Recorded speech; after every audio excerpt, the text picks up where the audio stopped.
My housemate is a haunted rocking chair. His name is Axel Bloodwood. He feels Scandinavian to me. I named him after that, finding out he's actually some ghastly spirit living in the rocking chair. He seemed to approve of his use of physical language, rocking approvingly at the sound of his name. Axel is a rocking chair made up of wood and leather, with some really nice padding and a goat skull headrest, horns included. Its armrests, skeletal hands. Gray fur covers the seat and armrests. The leather is a pristine black, and the wood is a beautiful shade of olive, with the rockers being dotted in a reddish tint. The previous owner left him in the house when I bought it. He took everything else but the chair, claiming there was something off about it.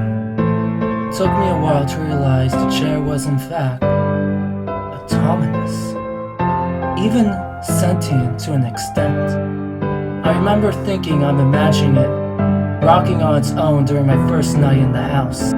Over time, I've seen some oddities in him. For starters, I think it teleports me to whenever it feels I need a rest. I pass out from time to time, somewhere without noticing, and end up waking in the chair.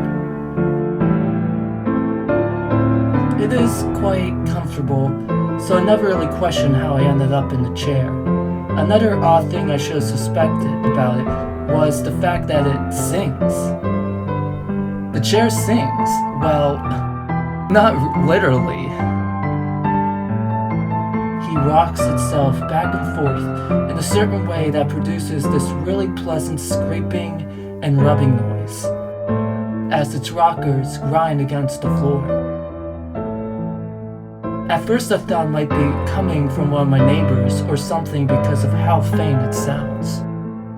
The chair doesn't move on its own or do anything strange when I'm not alone. So no one's ever seen the chair display its personality. The other thing I should have suspected is the strange liking I took to it the moment I saw it.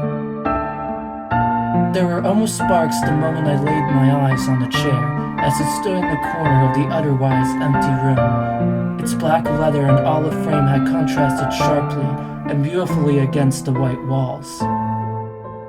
It was then that I realized I liked this chair, and this chair likes me too, so much that I apprehended an intruder into the house on its own and cleaned up the mess too. Whoever took up residence in that chair, I salute you. You are a perfect housemate. I woke up one night feeling strangely cold, in the middle of the summer. It was so cold the hairs on my body stood up, and I was shivering. Running my hands across my body, I heard a faint moan. I opened my eyes, and there was nothing there. Thankfully. The sound of choking and grunting echoed beyond the bedroom walls. My body stiffened and my heart and mind started racing.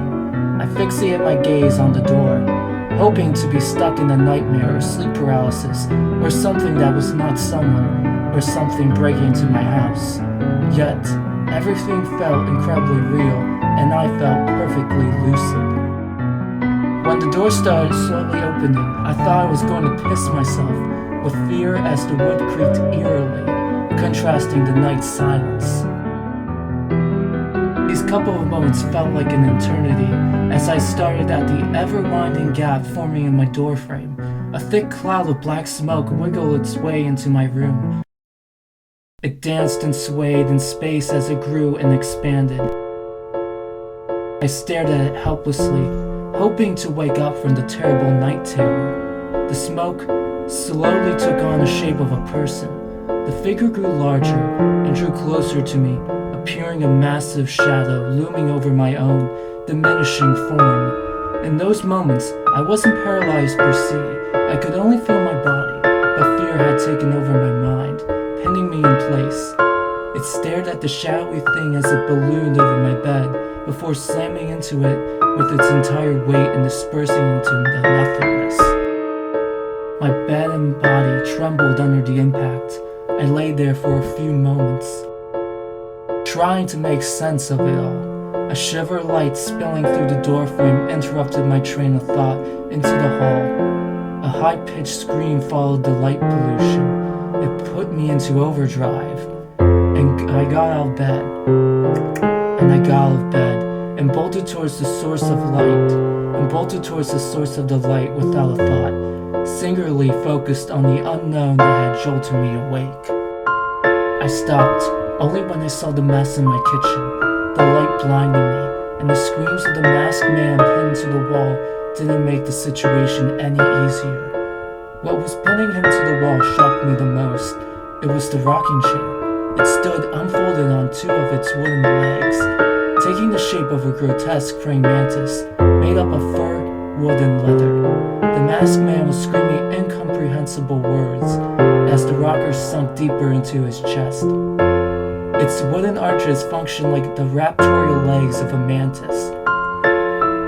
The goat's head headrest turned to me and almost smiled before turning back to the masked man and groaning at him. The goat's head headrest turned to me and almost smiled before turning back to the masked man and groaning at him. His screams started turning into the ever-weakening gargling noises. The scenery was disturbing enough to make my head spin, especially because the man seemed to shrink and shrivel right before my eyes. His cries grew hoarser and eventually fainter. But before I could even fully comprehend what was going on, the man was nothing but a layer of dried skin, and half a second later, he was nothing but a shimmering flicker of reddish rainfall that disappeared before my eyes. He was nothing but a shimmering flicker of reddish rainfall that disappeared right before my eyes. I felt really dizzy, and the next thing I know is that I'm sitting in the chair that was rocking me, for me, trying to process what I had just seen and how he even got into the kitchen. I looked